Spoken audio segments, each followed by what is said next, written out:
Okay, for this second tutorial, I'm going to show you how to use the fuzzy select tool, the lasso tool, which is also called the free select tool, and the paths tool to recreate a scanned-in image into a digital image.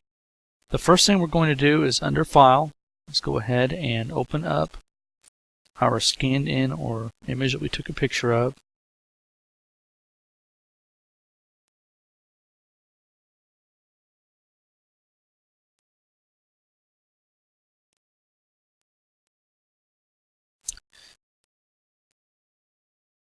Now what I'm going to do for the first part of the tutorial is use the fuzzy select tool.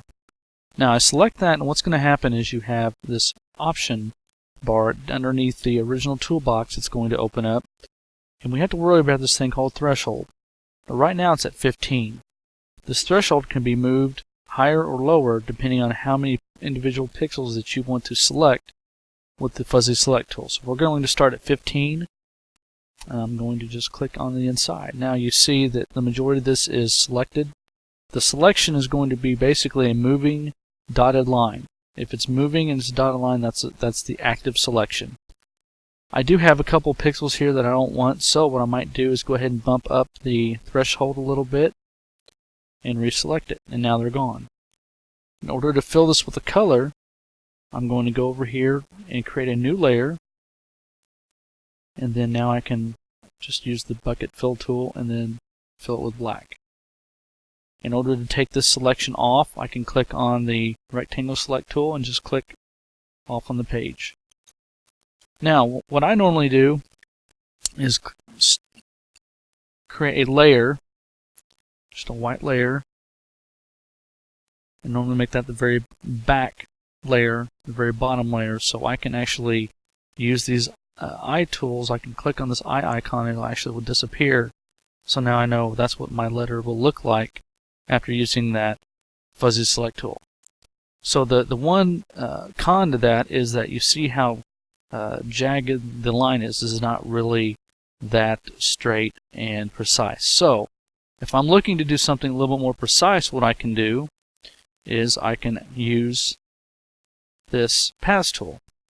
Now the paths tool is nice because it also allows you to edit the selection that you made before you actually go on and fill the color. So I'm going to go ahead and select the paths tool.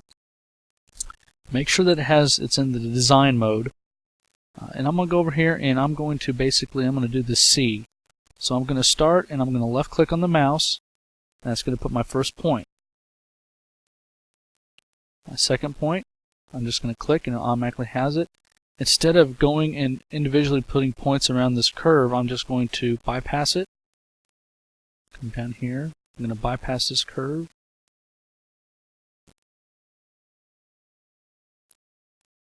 I'm just left clicking with the mouse.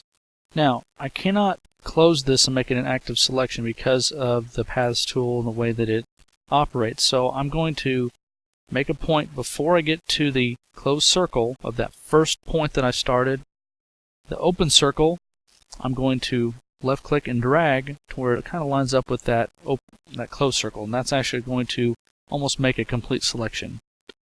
So if I want to see what this looks like, what I'm going to do is click on the eye, and now I see the paths tool that I've already created. Now I can go in here and left click on these handles, is what these are called, and I can actually move them to however I want to have them shaped. Now, in order for me to make the curve part of the C, I'm going to go in here on this diagonal line in the middle, and I'm going to click and I'm going to drag. Now it brings up these other two things that are called handles as well. Now these handles can actually move, and you can actually change the amount of curve, however you want it to look. So I'm going to try to get it to where it looks pretty precise. I'll go down here. Do the same thing on this one and try to move these curves. If you're not happy with the way that looks, you can always come back and move that again. So I'm going to go ahead and keep it like that. Now, if I click off anywhere, this selection of this paths tool, this line that we've drawn is going to disappear. So I'm going to go over here. I want to create another layer, and what I want to do is I want to stroke path. And what that's going to do is put an outline where this purple line is. I'm just going to go hit stroke, and now I have an outline.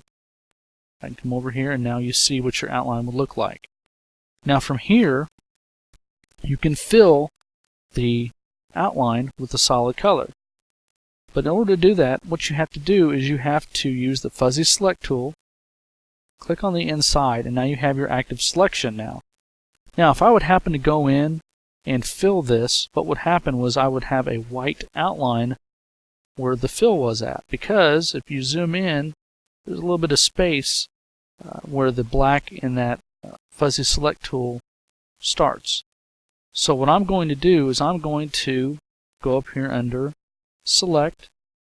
I'm going to go down where it says Grow, and then this box shows up, and you want to grow the selection by probably 2 pixels. And what that's going to do is it's going to expand that selection to now, if I put a color on here, it's going to overlap. So I'm going to now fill the selection. So I'm going to open a new layer. I want to make sure that it's transparent.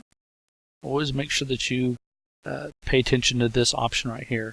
I'll make sure it's transparent, and then now I can go in and I can add my color, and now I have a solid letter. I might have to go in here and do a little bit of work to finish this off right here, but that's no big deal. So that's how you use the Paths tool.